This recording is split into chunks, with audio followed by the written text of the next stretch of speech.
Hey guys, Chris, CJE Outdoors. Thank you so much for tuning in to my very first cooking segment.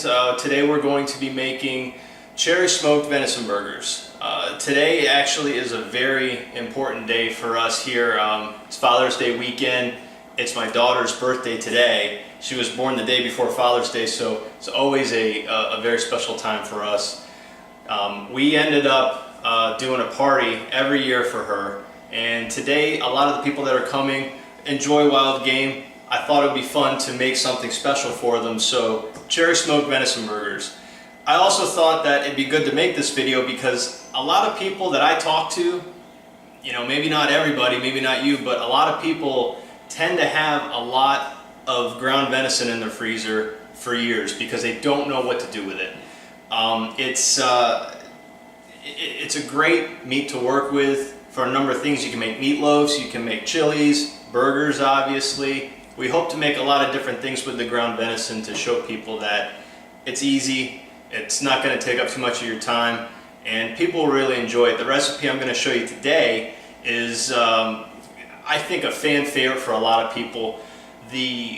The trick is not to, use a lot of the ingredients we're going to be using today, but try to get a really good balance. I'm going to put an ingredient list in the description so you can use that and tweak it the way that you want it. I found that this works the best. It's basic. It's a tablespoon of minced up garlic, tablespoon of fresh parsley. You're going to ground up about 6 slices of bacon. I've already done that. I wouldn't say ground, more just chopped. I prefer this texture here. However, I think you can play with that and do that to your liking. The funnest part about doing this is some people who've never tried venison, some people that say, oh, I would never eat a deer, or I don't like that. Feed them that burger, I guarantee you they're gonna love it. So we'll go ahead and get started. And so I'm going to show you the consistency that I like to make the garlic. You want to try to make it as fine as possible. Take your time with it. Don't cut yourself, obviously. But I like to chop it horizontally and then diagonally. And what it's going to do is it's going to give you, I feel like, the smallest pieces possible. The deer that we're using is actually a deer that I got last year on public land here in Pennsylvania, State Game Land 136 to be exact. Had a group of doe actually walk right in front of me. It was the last day of archery for the state. I said, you know what? I'm going to shoot this deer. So, drew back. Archery, drew back, set up, off it flew. I got her right in the heart. She walked, I'd say, I don't know, 30, 40 yards, if that, and she laid down. That was extra special because that's the first time that my daughter actually ever saw a dead deer. She went scouting with me in August last year and all by herself jumped up 2 young fawns right out of the woods there. She thought that was about the coolest thing ever. So yep, this is the consistency you're basically looking for. And I've always found that, you get that 2 tablespoons out of 3 or 4 or 5 pieces of garlic, excuse me. So I'll get the rest of this chopped up and I'll check back in with you guys in just a moment. Alright, so we're going to get ready to mix everything up. I got the garlic chopped up, got my parsley, got my bacon. You're also going to need olive oil. I prefer extra virgin. I don't want to put too harsh of a taste in there. You're also going to need Worcestershire sauce. So got that. Get a couple measuring spoons, 1 tablespoon measuring spoons. The very first thing you're going to want to do is you're going to want to add your olive oil. And then you're going to mix it up. 2 tablespoons of it. Reason why you want to do your oil first is that's going to help break up the venison. Because as anybody who's worked with the ground venison knows, it's you know, it kind of comes out of the tube a bit chunky. On that, make sure if you're processing your own ground venison, make sure you add fat. If you don't, I feel like that the taste is just very subpar without it. It's extra gamey. It's actually a bit more difficult to work with when it's just pure venison. Now look, I know some guys think, oh duh, but you know, some guys might not know that. Make sure you add your fat. Any butcher automatically should do that. It's not something I don't think you have to tell them to do, but you know. So get that oil going, mix it around real good. Next thing we're going to go ahead and add, parsley, okay? I like to add a little bit of it, sprinkle it in, mix it around. So my wife, Jessica, who I promise will get on video, she doesn't think she's going to be on the camera, but she will, don't worry, is doing the camera work. And I think she's doing a great job. But bear with her. She asked me to tell you that. Jessica went out deer hunting for her first time ever last year, and man, we saw a lot of deer. Now she's archery hunting, so not only is it her first time hunting, she's archery hunting, so she's, you know, extra kudos to her, I feel. You know, I mean, it's one thing to be a first time hunter hunting with a gun, hunting with a bow for the first time. That takes a lot of patience, and it takes, I think, a special kind of mind. Alright, so you can already see that the venison is starting to become a bit easier to work with. It's not as chunky, you know, when you first take it out of that tube. So the oil's going to do that for you. Now, a lot of guys will add breadcrumbs. I'm adding the garlic now. Again, add a little at a time, you know, a little bit, and then mix it in. That way you can be sure that you get it in, you know, every area of the meat.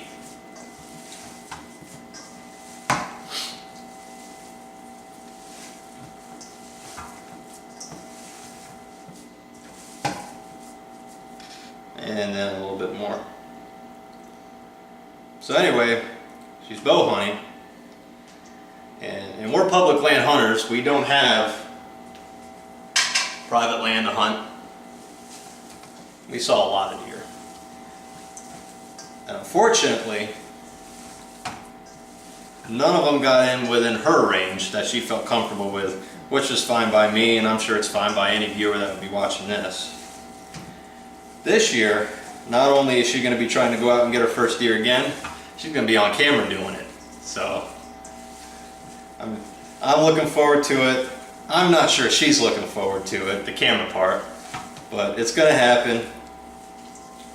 I'm pretty excited about filming hunts. This will be the first year I've ever done it, and I think it's going to be pretty fun.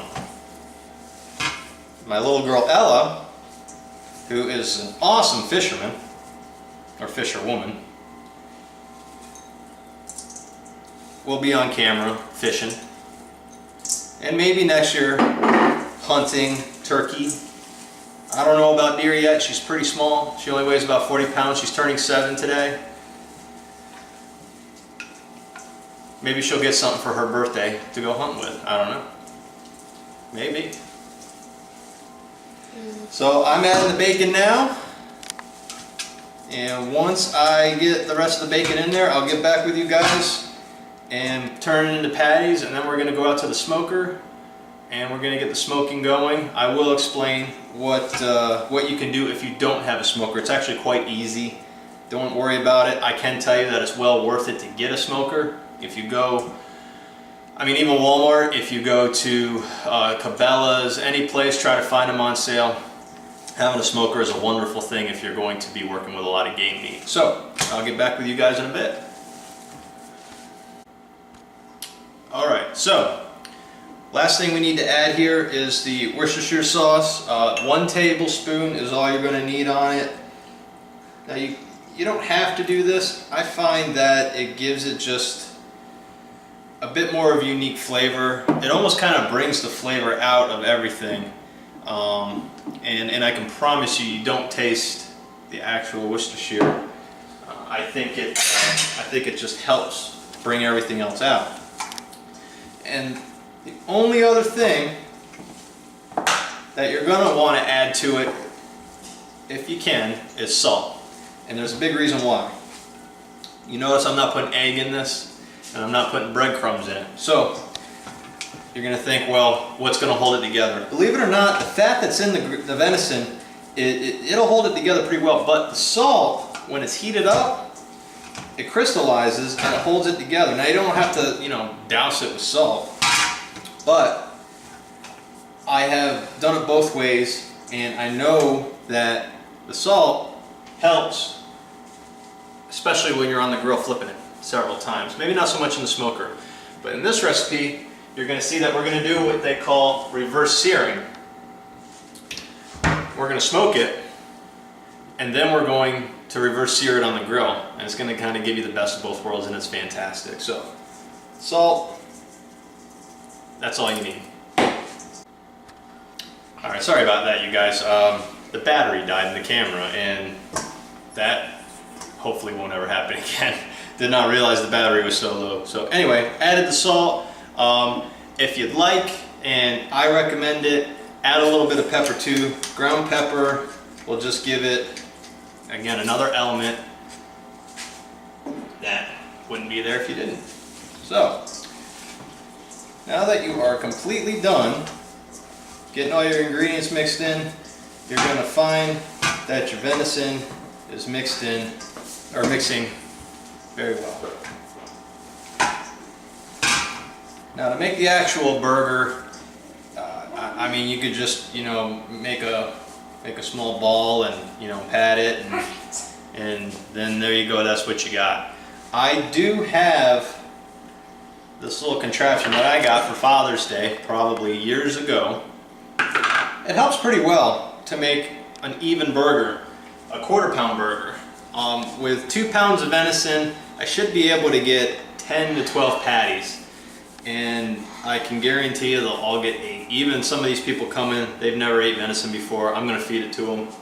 I think they're going to love it. So, if you have one of these and you never use it, or if you go and get one, make sure you get some spray and spray it, because the meat does stick in there, and it's really hard to get it out of the device, whatever you call it.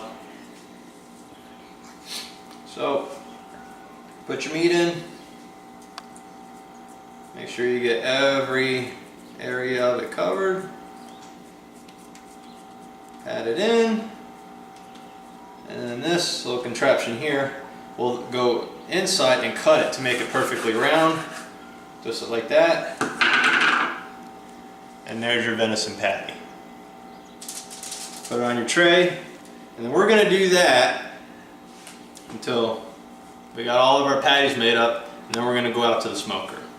So I'll see you guys outside. Guys, so I've got all the meat laid out onto the smoking trays. Here we got the venison, and I actually also had some fresh Angus beef patties made up from a local butcher. I'm going to also smoke those. What we're going to do is we're going to smoke these at 225 degrees for 1 hour. And then we're going to check the internal temperature. We're going to be shooting for about 150, 160, which would be a medium rare to maybe a medium done. Just a little bit of pink in the middle, and that's strictly a preference. If you want them to be more done than that, you can do one of two things. You can leave them in the smoker longer, or you can do the reverse sear for longer, and we'll get to that in a little bit. So we're going to go outside. We're going to smoke these in cherry wood, and we'll see you outside. Okay, so I use a master built smoker. like I said earlier in the video, you can do this without a smoker. Excuse the noise, that's just my daughter playing on the driveway. You could do this even without a smoker. If you go online and you look for what they call a smoker box, you can get a smoker box that goes right in your grill. Put your grill all the way on low, and you're basically doing pretty much the same thing. I recommend getting a smoker if if you're an outdoor guy like myself and my family, and you like to enjoy game meats especially. This is well worth its weight in gold. It really is. I mean, you can get them anywhere. Cabela's, Bass Pro Shop. You can get them at Walmart. Smokers are a fantastic thing. Mine's electric. You can get gas. It's a whole nother world. Anyway, so what we're going to go ahead and do, because I'm using beef, beef is naturally more fatty, right? Venison is a lot leaner than beef, so we're going to put the beef on the bottom because the beef is probably going to drip a little bit, and I don't want the beef dripping on top of the venison. It's okay, you know, if venison drips on top of the beef, but it probably won't.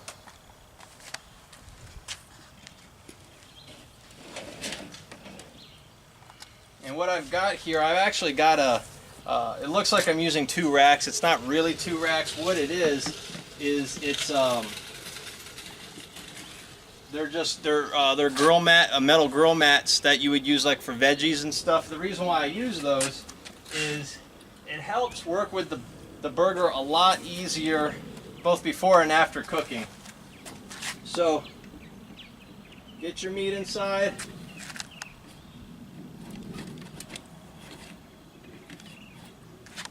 One of the mats is just sticking there a touch.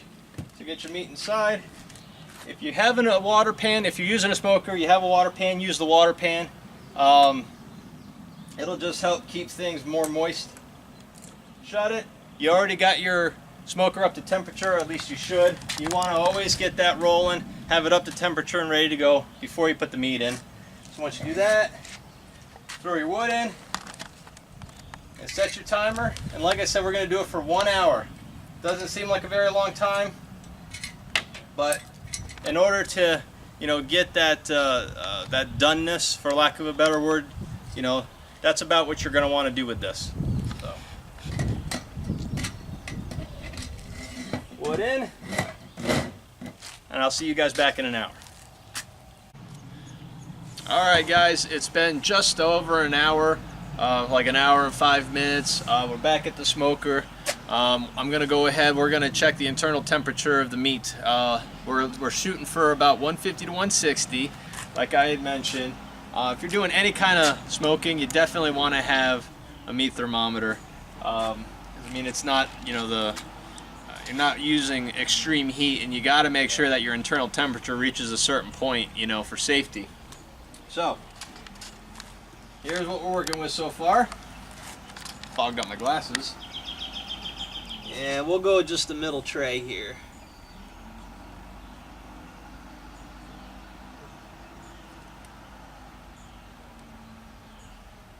And I say we're right perfect, 158. So that's exactly where we want to be. So we're going to go ahead and pull these out. We're going to walk them over to the grill, and we're going to do a reverse sear. And it's basically what you probably already think. You put them on the grill, you know, make sure your rack's good and hot. Sear it for about 1.5 minutes each side, and then we're done. So I'll meet you over at the grill. Alright guys, so we got the grill up at 500 degrees, and it's just basic stuff from here. Just take your patty, throw it on. Now I prefer to do this with propane, not with charcoal. And the reason why is, as anybody who works with charcoal knows, that, you know, when you charcoal something, it really gives it its own unique flavor. So what you want to do in this scenario is you want to just do this for about 1 minute each side. You can cook it longer if you want them more well done, but 1 minute each side will give you just a slight pink in the middle, and I think that's perfect. So we'll finish up reverse searing these, and I'll see you inside. Alright guys, so we got our venison smoked, reverse seared, ready to be ate. I prefer to serve it on a Kaiser hamburger bun. And then from here, it's all on what you want. You know, you do mayonnaise, ketchup, mustard, pickles, onions, tomatoes, lettuce. You know, the sky's the limit when it comes to something like that. So this burger here, because it's Ella's birthday, it's going to be hers. I know she's going to want a little bit of onion on it. Some tomato. Piece of lettuce. Yep. We'll use the jar that's already open. So we'll get some pickle on there.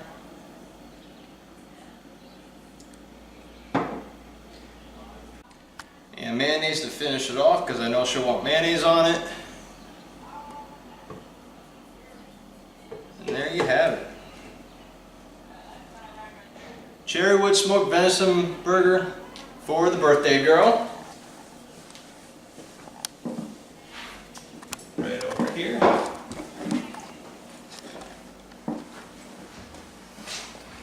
Say hi, everyone. Hi. Tell them how old you are. Tell them how old you are. I'm 7 years old. And what's today? My birthday. Yeah. All right. And thank you guys. I appreciate it. Please like and subscribe to the channel. I know there's not much on there right now, but we're going to be putting a whole lot more on there, you know, from now and all the way into the hunting season. So like, subscribe. If you have any comments, please feel free to leave them. Thank you again.